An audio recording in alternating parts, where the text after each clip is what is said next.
혁명을 지키고 또 자유를 지키기 위해서 전쟁이 시작되었지만 프랑스는 사실 계속 불리한 상황에 처한 상태였어요. 계속해서 전투에서 지게 되니까 태각하던 군인들이 자기 지휘관을 죽이기도 했고, 적군을 앞에 두고 아군 부대끼리 서로 발포를 해서 아군끼리 서로 죽이는 일이 발생하기도 합니다.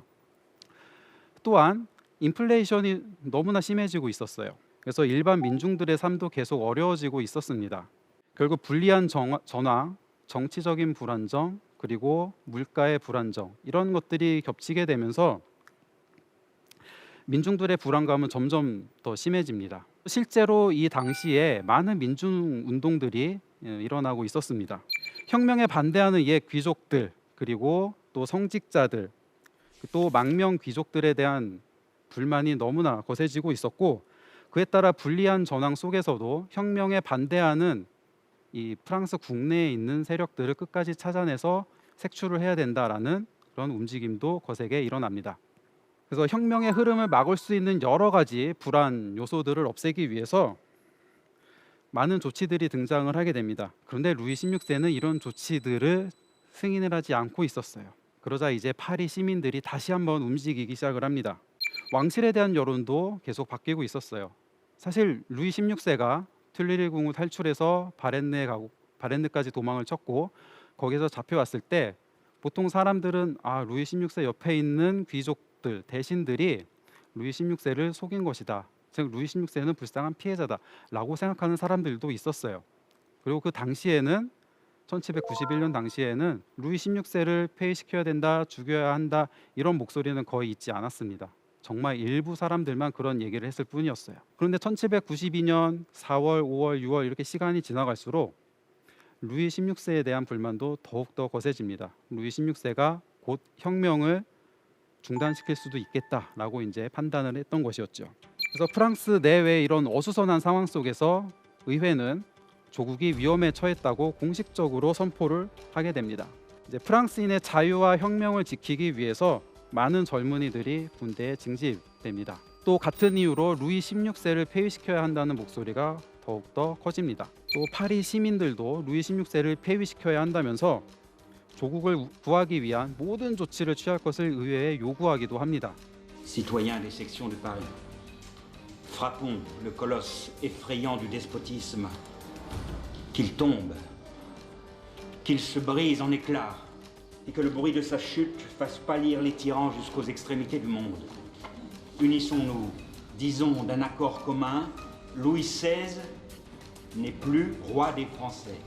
그런데 의회가 계속 우유부단하게 아무런 결정도 내리지 않고 있었어요.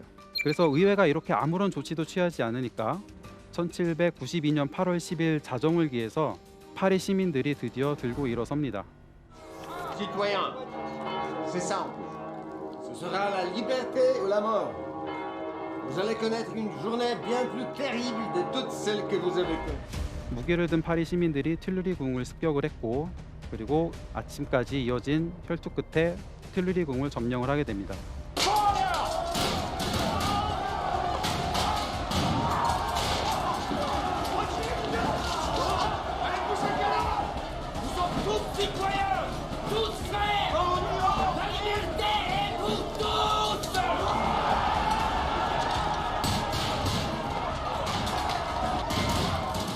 이때 의회는 튤리리 궁에 있던 루이 16세를 몰래 피신시켜서 의회 회의장 옆에 있는 방에 옮겨둔 상황이었어요. 그런데 튤리리 궁에서 들려오는 이제 소식들이 있을 테고, 그런 소식 끝에 튤리리 궁이 파리 시민들한테 점령을 당했다, 이 소식을 듣자마자 이제 의회는 결단을 내립니다. 루이 16세의 왕권을 중단시키기로 결정을 내립니다. 그리고 이제 25세 이상 남성들의 보통 선거를 규정을 하고, 그리고 이 선거를 통해서 국민공회라는 새로운 의회를 만들어내게 됩니다. 그리고 1792년 9월 21일에 국민공회는 프랑스가 공화국이 되었음을 선포하게 됩니다. Article 1er. Le peuple français est invité à former une convention nationale.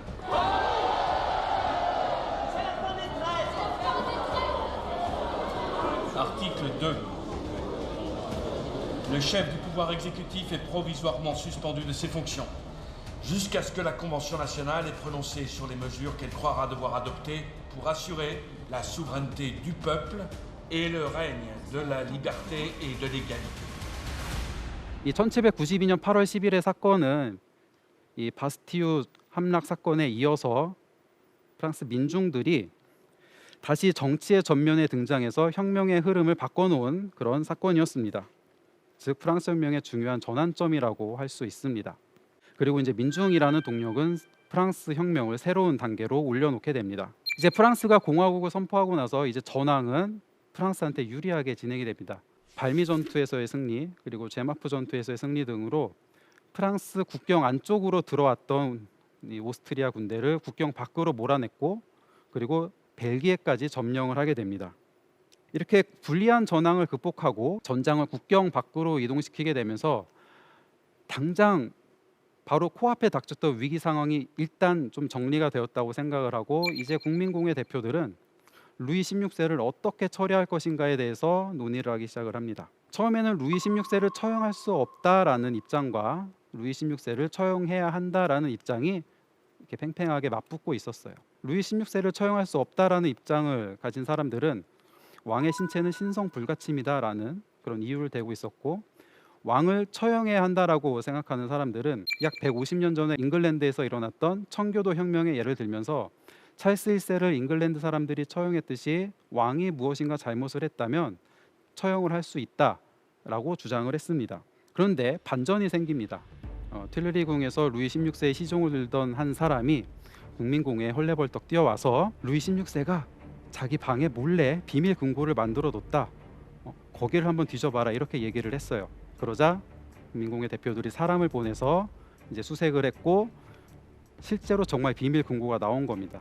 그 비밀 금고를 열어보니까 왕이 오스트리아 군주와 주고받은 편지들, 또 다른 여러 망명 귀족들과 주고받은 편지들, 그리고 프랑스 내에 있는 귀족들과 주고받은 편지들이 나오게 됐고, 그렇게 해서 국왕이 프랑스를 배신하려고 했다는 그런 증거들이 이제 나오게 된 겁니다. 그래서 이 국민공회 내 분위기는 루이 16세를 죽여야 한다 쪽으로 급격하게 기울기 시작을 했고, Louis doit mourir. Non, monsieur Robespierre! Parce qu'il faut que la patrie vive. Je demande que la Convention nationale le déclare traître à la nation française. Criminel envers l'humanité.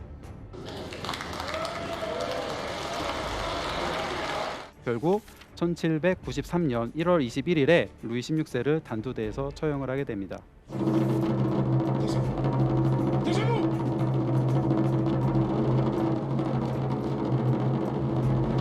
meurs immédiatement.